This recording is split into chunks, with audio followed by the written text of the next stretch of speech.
Alors, pour commencer, moi, j'ai pas écouté les interventions du matin, mais en écoutant les interventions de l'après-midi, j'ai trois questions de compréhension. Donc, on est dans la première phase. La première euh, s'adresse, enfin, dans l'ordre, à Rémi Chéneau sur la question du relativisme. J'aimerais bien comprendre le champ théologique. Il a été évoqué, mais au fond, qu'est-ce qui reste du domaine théologique? Une deuxième question que j'adresse à Gonzaga. Quand tu as parlé de la piété populaire comme lieu théologique, j'aimerais bien comprendre dans quel sens ce lieu théologique. Est-ce que c'est dans le sens où l'entend comme un lieu aussi d'autorité, voire de régulation? Ça serait bien de voir un peu. Et puis peut-être la troisième question à Marc Bellion sur euh, par rapport aux différentes catégories entre le concordisme ou la recherche d'articulation par le biais d'une forme d'herméneutique, où se situe le dessin intelligent qu'on a essayé d'évoquer dans une forme de lecture de la Bible? Est-ce que c'est plus une recherche d'articulation ratée ou réussie, ou est-ce que c'est plus du concordisme? Voilà, ça va? Alors, je commence par Rémi. Ah oui, c'est ça. C'est une bonne question. En fait, la question, personne enfin, c'est très rare, enfin, à l'exception peut-être de Recher qui affronte ça, il y a peu d'auteurs qui commencent à dire qu'ils sont relativistes. En général, ils préfèrent qu'on ne les enferme pas dans cette dénomination. Donc, je ne connais pas de théologien relativiste, d'une certaine façon, puisque c'est un adjectif qu'on repousse dès qu'on peut. Il n'empêche que moi, je trouve Lindbeck très relativiste, puisque il appuie tellement sur l'incommensurabilité et sur l'homogénéité d'une tradition religieuse, enfin, comme si on avait des communautés absolument identifiables par leur forme de vie et tout ça, et alors que c'est pas vrai. Au sein d'une église, au sein d'une religion, il y a des courants, il y a plein de choses différentes, et si bien que le modèle ne fonctionne pas, en fait. Le modèle de Lindbeck ne fonctionne pas. Mais il est très relativiste au sens qu'il y a aucun fondement possible euh, ailleurs, quoi, ailleurs qu'au sein de la communauté. Donc la communauté est enfermée sur elle-même et ça fonctionne en circuit fermé. Donc, elle peut dire ce qu'elle veut. De toute façon, on ne peut rien en dire si on n'en est pas. Donc tout est relatif et voilà. C'est en ce sens. Et moi, je ne suis pas d'accord avec Lindbeck là-dessus, vraiment pas. Et toute la question, et c'est ça que je n'ai pas développé, parce que je me suis fait prendre par le temps, mais toute la question, c'est la question de qu'est-ce qu'on appelle incommensurabilité. Est-ce que c'est une incommensurabilité qui signifie alors c'est encore un dénéologisme, une intraductabilité? Est-ce qu'on peut traduire ou pas? Et la question de la traduction est une question qui me semble importante aujourd'hui. Et en fait, on s'aperçoit que les hommes arrivent à se comprendre. C'est-à-dire que la traduction est possible. Et donc, si la traduction est... Alors, à chaque fois qu'on traduit, on mesure qu'on trahit un peu, donc le célèbre dicton, mais n'empêche, on arrive à se parler, on arrive à avancer, on arrive à créer, en fait, une langue commune. On arrive à construire quelque chose. Et ça, c'est complètement absent de chez Lindbeck. Alors que ça ne l'est pas ni chez Wittgenstein, ni chez Recher. Ça le serait plus chez Kuhn, hein, parce que chez Kuhn, je ne sais pas comment il faut dire, la, lui, il s'occupe de la théorie des sciences, mais en épistémologie des sciences, il met des ruptures aussi très, très fortes. Hein, il dresse des murs. Voilà. Mais ça va contre les pluralistes à la mode de Hick, où en fait, je ne sais pas comment dire ça, on, on invente une langue commune que personne ne pratique, quoi. Donc, je regrette, moi, si on me dit que celui en quoi je crois, c'est la réalité suprême, ultime, le grand tout qui n'a pas de nom, mais Ben non, je suis pas d'accord. Il a un nom, il s'appelle Dieu révélé en Jésus-Christ. Voilà, c'est euh, et là j'ai l'impression de faire de la théologie. J'ai l'impression que Hic ne fait pas de théologie d'une certaine façon. Alors, cette expression du pape François est dans le numéro 126 de Evangelii Gaudium. Donc, c'est intéressant de voir que c'est quelque chose de très ancien. Et il dit deux choses. Il dit que la piété populaire est le fruit de l'évangile inculturé. Et il dit que les expressions, je cite, hein, les expressions de la piété populaire ont beaucoup à nous apprendre. Et pour qui sait les lire, elles sont un lieu théologique auquel nous devons prêter attention. Donc je pense qu'effectivement c'est une source, c'est absolument pas un lieu théologique dans le sens de régulation ou d'autorité, mais un véritable lieu source où Dieu se dit, parce que finalement Dieu se dit à travers la manière dont le peuple vit le mystère dans la piété populaire. À qui c'est les lire finalement? À qui c'est les lire? D'accord. Merci. Et puis pour finir, Marc. Donc la question c'était où se situait le dessin intelligent, Oui. Intelligent Design, dans ce que j'ai présenté. L'intelligent design, c'est une conception qui est véhiculée par des évangéliques aux États-Unis et qui, si vous vous rappelez les schémas il y avait à gauche, il était marqué Bible. En fait, ils ont remplacé Bible par quelque chose, un Dieu impersonnel ou peut-être personnel, en tout cas qui n'est pas un Dieu révélé. Mais pour le reste, on est dans le niveau du concordisme, mais on n'affirme pas sa foi chrétienne. C'est laïcisé, c'est neutralisé la référence chrétienne, mais c'est quand même pour chercher quelque chose que, à mon avis, on ne peut pas atteindre avec la méthode scientifique. Donc il y a un problème, de théorie des sciences là derrière. Peut-être si on les avait accueillis un tout petit peu mieux, un certain dialogue serait possible, mais pour l'instant, la communauté scientifique rejette totalement, et je peux comprendre, parce qu'ils ont pris le truc pas dans le bon sens, à mon avis. Merci. Alors, maintenant, c'est à vous. S'il y a des questions, levez juste la main et puis dites à qui s'adresse votre question. Dans un deuxième temps, on fera circuler si l'un ou l'autre souhaite réagir. Ma question s'adresse au professeur Gabriel Héry. Dans votre intervention, vous avez parlé de l'amour de la vérité comme étant un point de rencontre ou de dialogue entre foi et raison, comme étant une clé de lecture. J'ai aussi cru comprendre que Jésus, dans sa personne, est un universel concret. J'aimerais savoir comment est-ce qu'on peut articuler cela, parce qu'en philosophie, c'est difficile finalement de concevoir cet universel concret en Jésus. Merci. Oui, alors en tant qu'objet de foi, évidemment, c'est un objet qui excède la philosophie.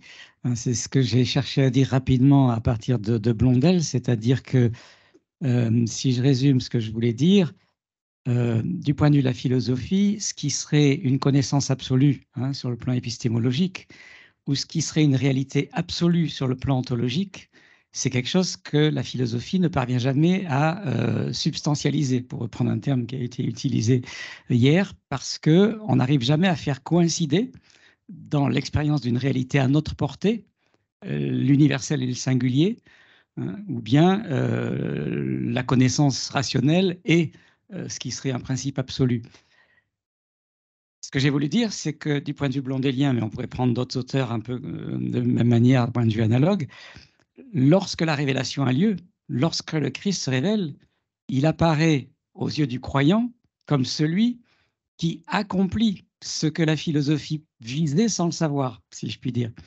C'est-à-dire le fait que les limites, les apories de la philosophie qui fait que la raison humaine ne peut pas boucler sur les questions fondamentales de la connaissance et de l'existence, eh bien, se trouvent résolues, non pas au sens où on aurait une satisfaction conceptuelle de recouvrir par la pensée ce qui se révèle, mais on a la proposition d'un contenu de sens que la philosophie ne pouvait pas inventer et qui mystérieusement correspond aux attentes implicites que l'esprit humain pouvait avoir, à la soif de vérité absolue, de bien absolu qui est en l'homme. Donc c'est en ce sens que je dis que Jésus correspond à l'universel concret que la philosophie n'arrive jamais à produire par elle-même, hein, par les propres sources de la raison. Mais il y a une mystérieuse correspondance entre l'attente du bien inconnu, qui était celle de la raison, et la révélation de ce bien inconnu, de cette vérité inconnue, dans le phénomène Christ, si je le dis à la manière phénoménologique. Voilà. Donc, il reste un hiatus entre philosophie et révélation, mais il y a une mise en correspondance, hein, des deux niveaux de sens et de vérité qui s'appellent l'un l'autre, d'où la circularité, ou la polarité, hein, entre raison et foi que je cherchais à illustrer. Voilà. Est-ce que ça reprend un petit peu plus ce que j'ai cherché à dire? Alors, une question pour Gonzague de Longchamp. La tension que vous mettez en évidence chez le pape François entre à la fois une ouverture à la postmodernité, vous m'entendez, ça va, et ce retour à la tradition, voilà, m'a intéressé.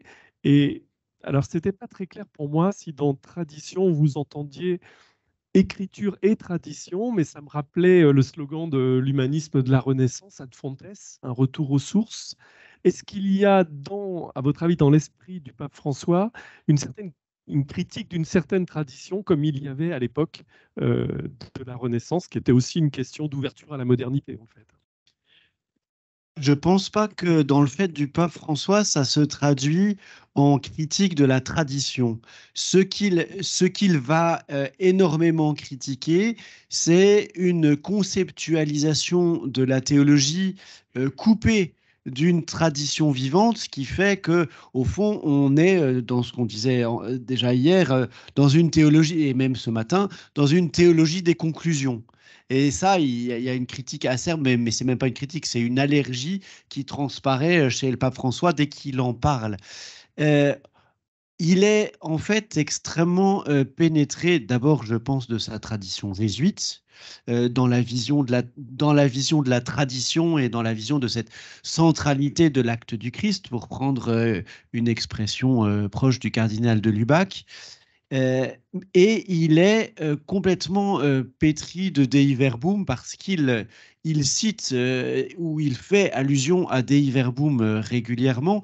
Et j'ai repensé à un numéro qui n'est pas cité dans les passages que j'ai lus, mais le numéro 8 de Dei Verbum, où il est dit que l'Église transmet tout ce qu'elle est et tout ce qu'elle croit. Donc je pense que ce qui est important chez le pape François, c'est justement cette dimension existentielle de la tradition, parce que la tradition n'est pas tant un contenu qu'un acte, et qu'un acte qui fait naître l'Église, parce que l'Église naît de la tradition, c'est-à-dire du Christ qui se livre et qui livre son esprit.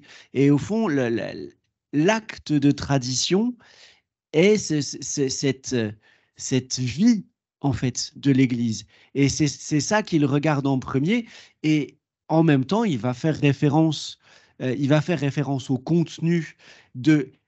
Il va jamais dire l'écriture et la tradition, puisqu'il est trop et dans la théologie du Concile et jésuite, mais l'écriture lue dans la tradition. C'est pas du tout, il n'est pas du tout dans le retour aux deux sources, mais au contraire dans cette dynamique de l'acte théologique.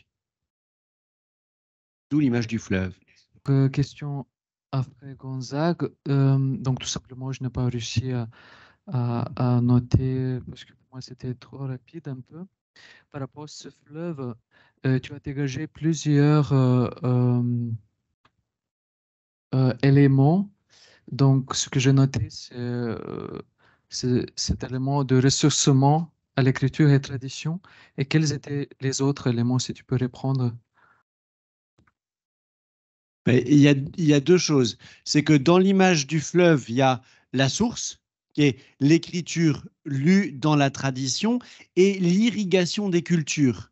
Le fleuve irrigue les cultures, et donc à la fois, il va y avoir du coup ce côté où l'évangile va pénétrer les cultures et accompagner les processus, et ça c'est la troisième dimension, c'est le côté dynamique. Qui dit fleuve dit ce mouvement, un acte de la tradition, et pas seulement un contenu.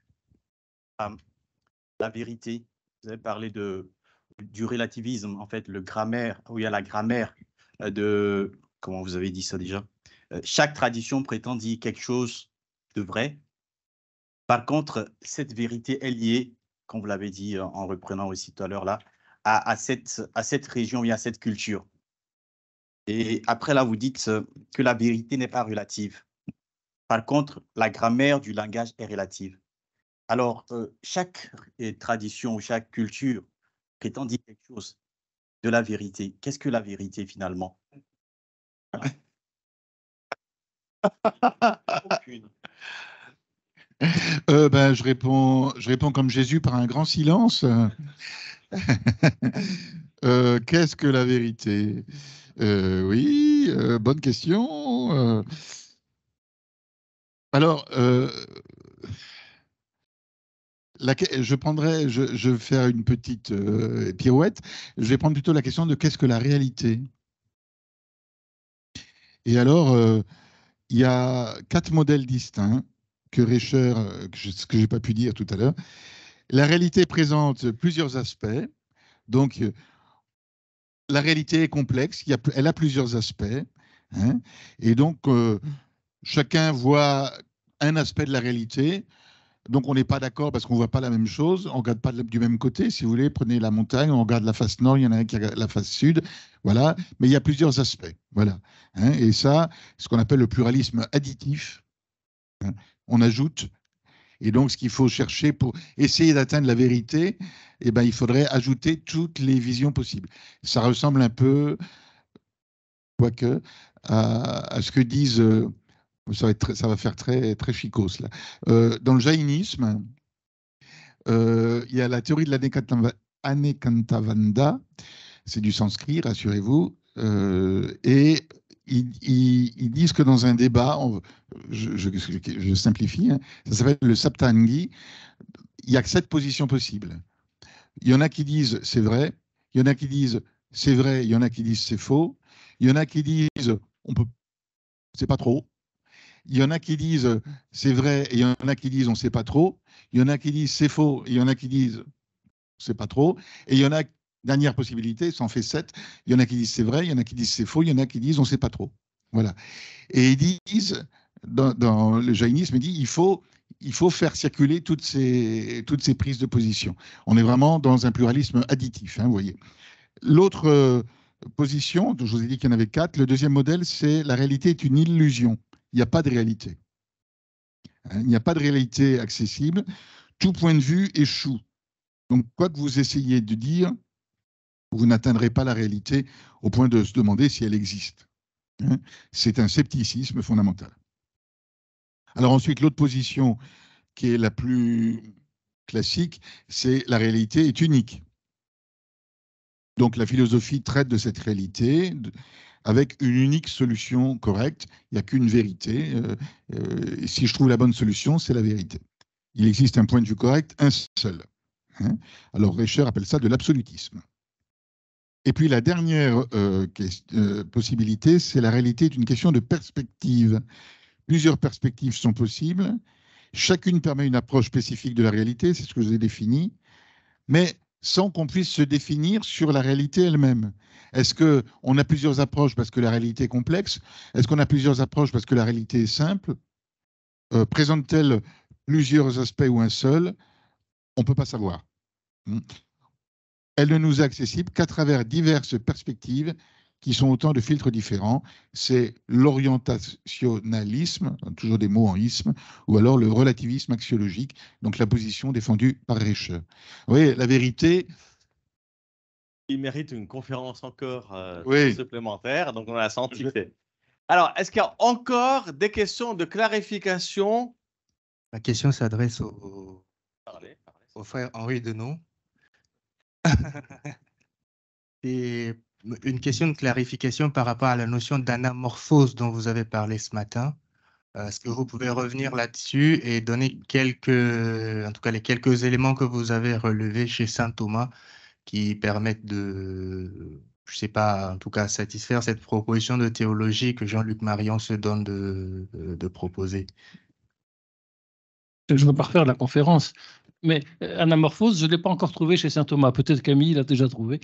Mais, non, l'anamorphose, c'est un vocabulaire de la technique picturale que Jean-Luc Marion a pris comme une image pour rendre compte de ce qu'il appelle cette conversion du regard, conversion du point de vue, conversion de l'intentionnalité de point de vue, d'où l'on se met pour regarder le phénomène afin de pouvoir le faire apparaître dans sa plénitude. Donc c'est une conversion d'intentionnalité. Ce que je disais, c'est que nulle part, il ne thématise la relation entre l'anamorphose, qui est un concept qu'il invente, et ce concept aussi ancien que la foi chrétienne, qui est la foi. Depuis 2000 ans, on parle de la foi. Il n'arrive pas à relier quelle est la relation qu'il y a entre cette anamorphose qu'il invente, qui dit quelque chose dont on sent que c'est très pertinent, et ce qu'on appelle la foi, depuis Paul, les épîtres, Fides ex auditu, dans l'évangile de Jean. Et il n'analyse pas la relation qu'il pourrait faire. C'est un peu ça qu'on peut lui reprocher, comme si, en quelque sorte, il inventait une réalité nouvelle sans qu'il nie qu'il y ait des relations avec la foi. Ce que j'ai simplement voulu dire, c'est que parmi les caractéristiques fondamentales pour lui de l'anamorphose, il y a le fait que, dans ce retournement, il y a le fait que l'entendement doit céder la place à la volonté. Alors que, dit-il, en dehors dans l'intentionnalité maître, ce qu'il appelle l'intentionnalité transcendantale, c'est l'entendement qui est premier, et la volonté vient après, elle se soumet à l'entendement. Il dit, mais non, dans l'anamorphose, c'est le contraire. Et le deuxième aspect, c'est que cette anamorphose, elle n'est réalisée que parce que c'est le phénomène apparaissant qui la réalise dans le sujet récepteur. En fait, c'est Dieu, puisque la révélation incantaire, c'est Dieu qui réalise dans le sujet récepteur, qui réalise cette anamorphose. Moi, je traduis, c'est la grâce. Et c'est pour ça que je dis, il y a une relation, à mon avis, forte, et que Marion, je pense, aurait gagné à mieux travailler le traité de la foi. Alors, il le prend chez Guillaume de Saint-Thierry, et c'est très beau. Là, il dit, c'est très vrai, ce que dit Guillaume de Saint-Thierry, mais il ne va pas le voir chez Thomas. Or, Thomas ne dit pas autre chose que Guillaume de Saint-Thierry, simplement en des termes scolastiques un peu plus fixés, mais c'est la même réalité. C'est-à-dire que pour saint Thomas, comme Guillaume de Saint-Thierry, comme Augustin et comme Marion, la foi est provoquée par la volonté. Ce n'est pas l'intellect qui adhère parce qu'il a vu que c'est vrai, parce qu'il démontre que c'est vrai, c'est la volonté qui poussée par l'amour du bien proposé, qui est le moteur de l'adhésion. Et ça, c'est un point commun à Marion, à saint Thomas, à Augustin et à Guillaume de Saint-Thierry, à toute la tradition chrétienne. La foi n'est pas le fruit d'une déduction de l'intellect. Il n'y a pas de foi s'il n'y a pas la volonté. Et, encore plus profond, dit saint Thomas, mais après Augustin, après Guillaume de Saint-Thierry, comme Jean-Luc Marion, cette foi n'est possible que si la grâce de Dieu vient en quelque sorte convertir la volonté, qui d'elle-même n'est pas capable de reconnaître son bien ultime, le bien qu'elle désire sans le connaître, ce qui dépasse, ce qui n'est pas monté au cœur de l'homme, comme dit Paul. Il faut la grâce pour toucher la volonté, l'élever, qu'elle puisse reconnaître son bien, et qu'elle, du coup, elle puisse pousser l'intellect à adhérer. Donc, de ce point de vue, je dis Marion dit comme saint Thomas. Simplement, voilà, Marion fait comme si saint Thomas disait le contraire, ce qui n'est pas juste. Et je pense qu'au contraire, la théologie de la foi gagnerait à être mise en relation avec ce que dit Marion, parce que je pense qu'au fond, ils veulent dire la même chose. Ce sont tous les deux de grands chrétiens. Merci. Nous arrivons à la moitié du temps de cette ronde, et là, c'est le moment peut-être d'élargir. Si vous avez plus que des questions de compréhension, là, j'ai l'impression, vous voulez susciter plus des questions de débat, c'est le moment. Et qui peuvent être posées à l'un ou à l'autre, à l'un et à l'autre. Ma question est adressée à Henri Donneau. Alors, je me demande, à part l'affirmation de Marion, l'affirmation selon laquelle, dans le domaine de la foi, c'est la volonté qui commande et qui n'est pas, c'est pas une affirmation originale pour lui. Quel est son apport concret à l'avancement de la théologie? Je voudrais poser la question à Marion, mais je pense que Marion, il veut d'abord faire avancer la phénoménologie. Donc, il veut montrer qu'elle est une réponse adéquate et qu'elle permet seule de lever les obstacles, les apories suscités par l'autre forme d'intentionnalité, l'autre forme d'interprétation qui est la conceptuelle, la propositionnelle, la métaphysique. Donc, honnêtement, je ne pense pas qu'il apporte à la théologie parce que tout ce qu'il dit de vrai, simplement, il le dit magnifiquement, ça c'est très beau. Il fait des commentaires des versets de Jean qui sont très beaux. Hein, quand Jean dit la même chose. Nul ne vient à moi si le Père ne l'attire. Marion commande ça magnifiquement comme étant on est attiré par la volonté, Augustin le dit. Bon. De ce point de vue-là, je ne pense pas qu'il apporte grand-chose. Par contre, il développe son système de phénoménalité pour montrer qu'effectivement, il permet de rendre compte profondément. Mais je pense qu'on peut en rendre compte d'une autre manière. Donc, ce n'est pas à moi qu'il faut demander qu'est-ce qu'il apporte à la théologie, parce que pour l'instant, je ne le vois pas trop. Je ne désespère pas d'y parvenir, mais je ne connais pas assez son œuvre ni son propos que je me promets de mieux travailler. C'est juste, voilà, c'est une question qui prolongeait l'intervention d'Henri Donneau sur la compréhension de la pensée de Jean-Luc Marion, parce que je suis son travail depuis près de 30 ans maintenant. J'avais participé au fameux colloque de Toulouse sur saint Thomas et l'ontothéologie, où il y avait eu une rétractation de Jean-Luc Marion par rapport à sa critique de saint Thomas dans Dieu sans lettres, mais une rétractation un peu minimaliste, parce qu'elle consiste surtout à dire qu'il y a un apophatisme chez saint Thomas, mais pas à revenir sur la critique de la métaphysique, etc. L'impression que j'ai, c'est ça que je voulais savoir de votre part, Henri, c'est que Marion, au départ, il a joué la lecture de Balthazar contre celle de la scolastique et du thomisme, hein, pour se libérer de cet héritage scolastique et thomiste qui lui paraît négatif pour l'histoire de la pensée chrétienne. En fait, quand on voit la courbe de pensée de Marion jusqu'à aujourd'hui, il me semble qu'il a de plus en plus lâché ce que je verrais moi comme une position d'équilibre de Balthazar, qui voulait chercher une médiation entre Thomas d'Aquin et Karl Barth. On sait que Balthazar était grand ami de Karl Barth, a admiré sa radicalité paulinienne de l'affirmation de la foi, mais a refusé la critique de l'analogie de l'être qu'il y avait chez Barth. Et en ce sens, Balthazar voulait trouver un équilibre entre le thomisme classique et Barth. Et quand on voit le dernier Marion, ben, il est barthien. Il cite Kierkegaard et Barth très très volontiers, très souvent, sans nuance. Et donc, voilà, c'est ça que je voulais savoir si vous aviez la même vision, qu'il y a cette sorte de radicalisation chez lui qui s'éloigne de plus en plus d'une analogie de l'être, hein, quelle qu'elle soit, de manière thomasienne ou balthazarienne énoncée. Et du coup, voilà, ce sentiment de rupture qu'on a, de polémique qu'on a un peu constant. Donc, je voulais savoir si vous aviez une vision analogue de l'évolution de sa pensée ou pas. Voilà, puisqu'on est dans des débats un peu parallèles. Maintenant, contrairement à vous, Emmanuel, pour parler de son évolution, parce que je ne le connais pas, je ne l'avais pas travaillé, donc je ne pourrais pas le dire. Je suis heureux de voir que vous comprenez. Mais ce qui m'a frappé, c'est son barthisme, voire le bultmannisme. À certains moments, c'est quasiment des positions bultmanniennes. Alors, pas poussé à l'extrême, mais c'est une rupture absolue, le refus absolu de l'analogie, et la cassure radicale entre la connaissance selon Dieu et la connaissance selon le monde. Enfin, toute l'analogie est récusée de A à Z. Enfin, elle n'est même pas présente du tout. Je ne sais pas si le mot y est employé. Enfin, donc ah oui. Donc voilà, et c'est ça qui rend mal à l'aise le théologien catholique qui aime bien toujours, à travers la notion d'analogie, récupérer les éléments de vérité, les analogies qui existent. Voilà. Mais je voudrais prolonger le débat en écoutant peut-être Marc Bellion sur la connaissance du monde, parce qu'on parle, bon, il casse peut-être cette analogie, parce que mais en écoutant tout à l'heure l'intervention, est-ce que cette connaissance du monde est possible et comment vous vous situez dans ce débat? Alors moi, je suis absolument pas phénoménologue, vraiment pas du tout.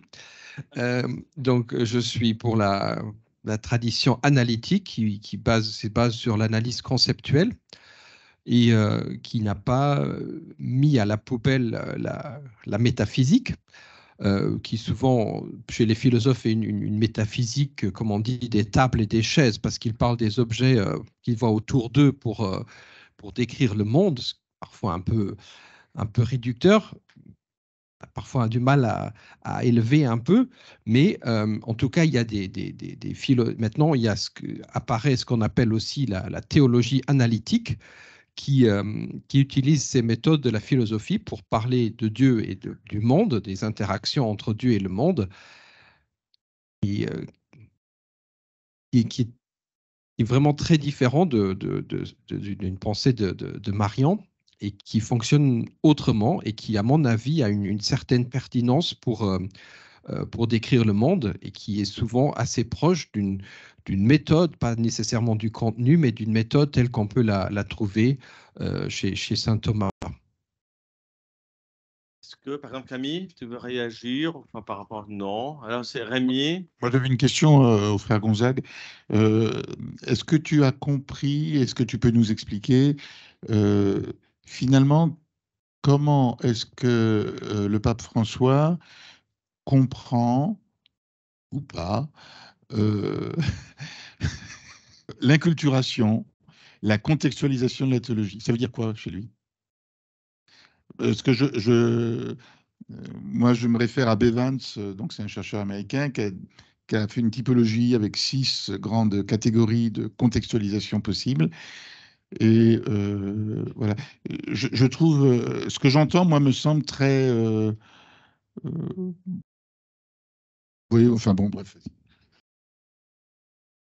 Alors, pour peut-être prolonger ta perplexité, reverendissime exponens, puisqu'il s'agit quand même de la pensée du pape, parfois, c'est à se demander ce qu'il met derrière ces slogans. C'est-à-dire que il me semble que souvent, ça résonne plus comme un appel que comme quelque chose d'élaboré. J'ai l'impression que souvent, et je ne sais pas comment est-ce qu'il forge ces choses, mais souvent, par exemple, dans son gouvernement, je pense à la réforme des ministères, je pense à la réforme du code de droit canonique, où il demande de faire, en disant, par exemple, sur la théologie des ministères, il dit « tout le monde est d'accord pour que ». Je voudrais bien savoir qui est le tout le monde et je voudrais bien savoir sur quoi porte l'accord. Et souvent, en fait, le pape François, j'ai l'impression qu'il appelle à l'action et que c'est à l'intérieur de l'action que on va finir par trouver un paradigme, en fait. Et donc, je ne suis pas sûr que lui-même puisse justifier jusqu'au bout ce qu'il entend par la contextualisation. Ça me donne envie de prolonger parce que j'avais une question pour toi, Gonzague. C'est quand tu as souligné voilà, cette volonté d'apprivoiser l'âme des peuples, hein, et que tu t'es posé la question justement, est-ce qu'on risque pas un relativisme contextualiste à un moment donné? Moi, quand j'entends ces accents de François, je pense à Irénée, puisque nous sommes à Lyon. C'est-à-dire toute la théologie d'Irénée consiste à dire que Dieu veut s'accoutumer à l'homme et que l'homme s'accoutume à Dieu.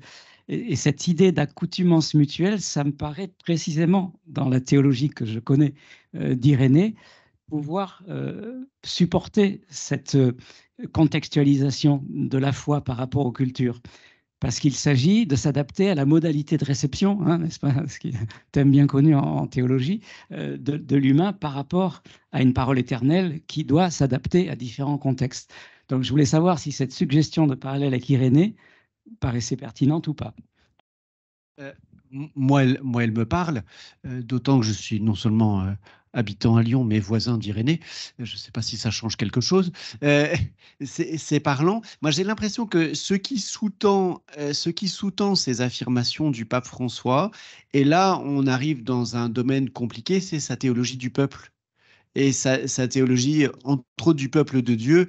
Et il y avait ce petit bouquin de Juan Carlos Scannon sur les sources de la théologie du peuple. Et je pense qu'il faut aller jusque-là parce que dans ce que je perçois ici de la vision du pape François, il y a une inséparabilité entre sa conception du peuple de Dieu et des peuples. Et là, justement, c'est là où, à mon avis, on a une vision de l'interaction entre l'Église et les peuples qui devient une fécondation réciproque et non pas alors, l'Église est issue de tous les peuples, mais elle n'est pas tous les peuples, mais elle est quand même inséparable de tous les peuples.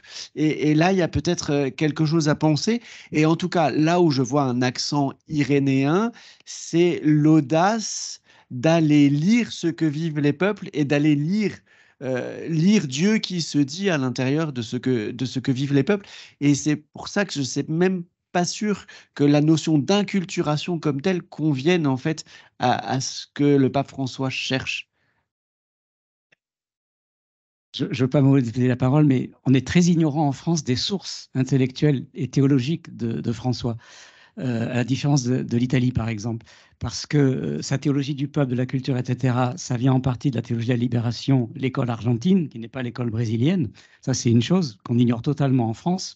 Et ensuite, on ignore aussi qu'il est héritier de la grande théologie européenne qu'a fait Vatican II. Je citais Guardini ce matin, mais c'est aussi un très grand lecteur de Gaston Pessard, c'est un lecteur de Lubac, etc. Et cette théologie-là, qui est une théologie de l'histoire, est aussi une source. Mais ça a été étudié par les collègues argentins, italiens. L'ouvrage de Massimo Borghese sur la biographie intellectuelle de François n'a toujours pas été traduit en français. C'est incroyable, alors qu'il est traduit dans le monde entier. Et on ignore tout à fait ces lectures. Donc, je pense qu'il nous manque pour comprendre la pensée de François des études de ce genre, alors qu'en Amérique du Sud, en Amérique du Nord, en Italie, c'est beaucoup plus clair, en tout cas, qu'il y a ces sources-là qui nous sont largement ignorées. Merci. Est-ce qu'il y a encore des questions que vous souhaitez soulever? Ma question s'adresse peut-être directement au frère Camille et puis peut-être plus largement aux autres intervenants. Vous nous aviez parlé dans votre communication de la subalternation des sciences chez saint Thomas. Et donc, ma question est de savoir, à partir de cette base, comment aujourd'hui, donc 25 ans après Fides et Ratio, comment à partir de cette base pouvons-nous penser cette grande question qui a été objet de conflit dans l'histoire, la philosophie servante de la théologie, et puis la théologie qui s'émancipe, bien qui cherche, en tout cas, ouais, qui se radicalise pour s'émanciper de cette servitude. Comment est-ce qu'on peut penser à partir de cette manière de voir de saint Thomas? C'est la parole. Comme ça, on les cumule, s'il y a d'autres, parce que ça sera peut-être le dernier round. Alors, moi, c'est une question à la fois pour le frère Henri Donneau et pour Emmanuel Gabellieri. Frère Henri, vous avez rappelé que la révélation a une dimension sacramentelle, parole et geste, et donc la révélation transforme celui qui l'accueille. Elle le transforme dans un processus qui est long. Et en ce sens, l'accueil de la révélation, c'est quelque chose qui grandit dans une relation, dans un dynamisme.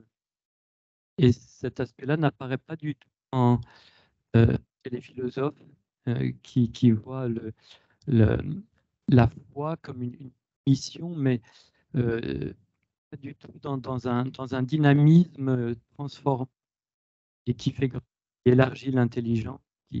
Est-ce que cet aspect du dynamisme de l'itinéraire du processus dans l'accueil de la révélation est étudié aujourd'hui? J'ai en effet parlé de la subalternation, notion technique. J'ai essayé de montrer comment elle se construisait chez saint Thomas, comment elle était pensée différemment chez saint Bonaventure. La subalternation, c'est la subalternation, en tout cas pour saint Thomas, donc de la science sacrée, théologie, même si c'est plus large que ça, à la science de Dieu. Et on voit que ça fait, en fait, ça subvertit le schéma aristotélicien de la subalternation. C'est un peu différent. Souvent, on a tendance à les confondre. Ce n'est pas une subalternation de la philosophie à la théologie. Là, Thomas n'emploie pas ce mot technique, vraiment d'épistémologie, de subalternation. Il va reprendre, en revanche, il reprend quand même le schéma aristotélicien, on appelle les sciences architectoniques. Il y a des sciences qui utilisent, vous voyez, c'est dans l'autre sens, c'est plutôt des sciences, on va dire supérieures, mais c'est pas un jugement de valeur, des sciences qui utilisent les compétences d'autres sciences ou d'autres techniques, d'autres arts pour leurs fins. Et c'est ça plutôt le rapport de la théologie aux sciences philosophiques. Je fais remarquer que saint Thomas dit très rarement la philosophie. Il parle des sciences philosophiques qui, pour lui, peuvent aussi recouvrir ce que nous appelons les sciences physiques ou les sciences humaines en général. Bien sûr, ça n'existait pas à son époque, mais vous voyez, c'est quand même beaucoup plus large. Ce n'est pas la théologie, la philosophie. Bon. Et la philosophie, j'ai essayé de monter la théologie, d'une certaine manière, en elle-même, parce qu'elle possède, comme ces principes lui viennent de la foi et qu'elle n'a pas l'évidence de ces principes, en elle-même, d'une certaine manière, pour son contenu, elle est assez pauvre. Hein. Et donc les autres sciences, elles ont tout le domaine de leur action. Elles ont une pleine autonomie. Simplement, justement par son objet formel, qui est le révélé, le révélable. Bon, je ne reviens pas sur ma conférence. La Sacra Doctrina voit beaucoup plus large d'une certaine manière, sous un aspect, une raison qui est infiniment peut-être supérieure, en tout cas par Dieu. Mais il n'en reste pas moins qu'elle a besoin de s'alimenter d'autres sciences, en particulier sciences philosophiques.